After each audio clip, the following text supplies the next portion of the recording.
కనిపించడం లేదు. కాబట్టి ఈ సందర్భంగా ప్రభుత్వానికి మనం ఒక హెచ్చరిక చేయాలనేసి ఈ ధర్నాకి రావడం జరిగింది. మన ధర్నాకి ముఖ్య అతిథిగా సిఐటి ప్రధాన కార్యదర్శి గారు గారు వచ్చారు. వాళ్ళు మాట్లాడాల్సిందిగా కోరుతాము.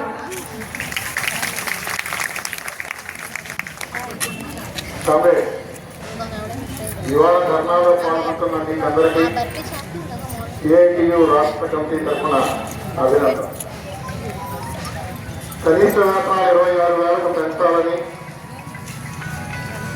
ఈ పెంచిన వేతనాలు అమలు చేయాలని కోరుతూ నిన్న ఇవాళ రాష్ట్ర వ్యాప్తంగా జిల్లా కలెక్టరేట్ల దగ్గర ధర్నాలు పికెటింగ్లు నిర్వహిస్తూ ఉన్నాం.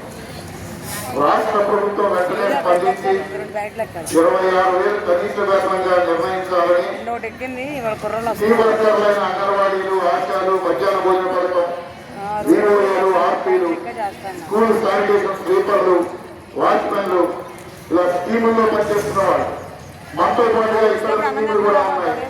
సమగ్ర శిక్ష, national health machine, 102, 108, 104, urban health, ఇటువంటి అనేక స్కీములు. ఈ స్కీములో ఉన్న వాళ్ళందరికీ కూడా 26,000 రూపాయలు కనీస వేతనంగా నిర్ణయించి అమలు చేయకపోతే రాబోయే కాలంలో మరింత పెద్ద ఎత్తున రాష్ట్ర వ్యాప్తంగా ఉద్యమిస్తాం, ఈ సంగతి తెలుసుకుంటాం అని హెచ్చరిక చేయడానికి ఈ క్రమం జరుగుతాం. అది పోరాటం ఈ వారంతో ఆగదు. మన వేతనాలు పెంచి ఈ పోరాటం కొనసాగిస్తాం.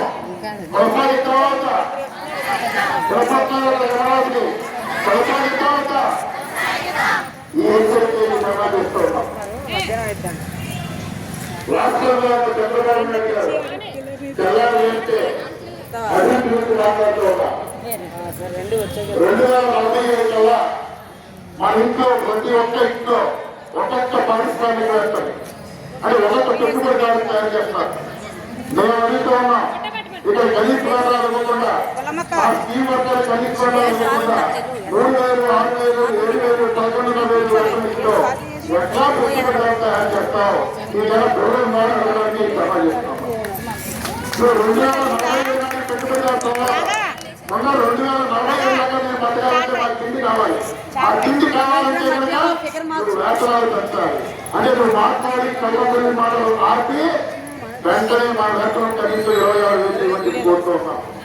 ఇవాళ ఈ ప్రభుత్వ పెద్దలు అడుగుతూ ఉన్నాం.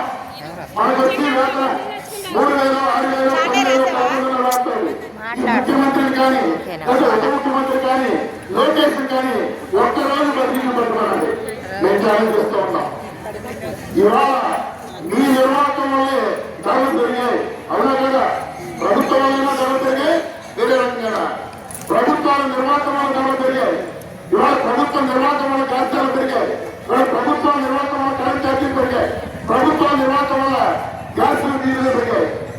వీళ్ళ నిర్వాహకం వల్ల ఈ రాష్ట్రంలో అన్ని పెరుగుతూ ఉన్నాయి. సరైనది ఏంటి? మా జీతాలు మాత్రమే పెరగటం లేదు. ఇంకోటి కూడా పెరగట్లేదు రాష్ట్రంలో. ఈ రాష్ట్రంలో ఎకరా భూమి ఖరీదంట చెప్పగలన్నా 99 పైసలు.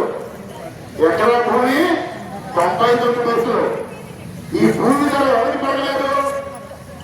మనకు కాదు, బాగా డబ్బులున్న పెట్టుబడిదారు, బాగా డబ్బులున్న పెట్టుబడిదారులు, బాగా పరిస్థితి పెట్టుబడిదారులు వాళ్ళ దగ్గర డబ్బులు లేవుట, పేదవాళ్ళుట, వాళ్ళ పరిశ్రమలు పెట్టి మన దోపిడీ చేసి ఇంకా దోచుకోవాలట.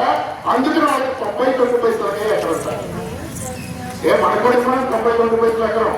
అందరూ చదవ ఉన్న ఎకరాలు కొనుక్కోగలమా లేదా? 99 పైసలు ఇస్తే. కానీ మనకి మాత్రం ఇవ్వట, బాగా డబ్బులున్న పెట్టుబడిదారులకు మాత్రం ఇస్తారు 99 పైసలు.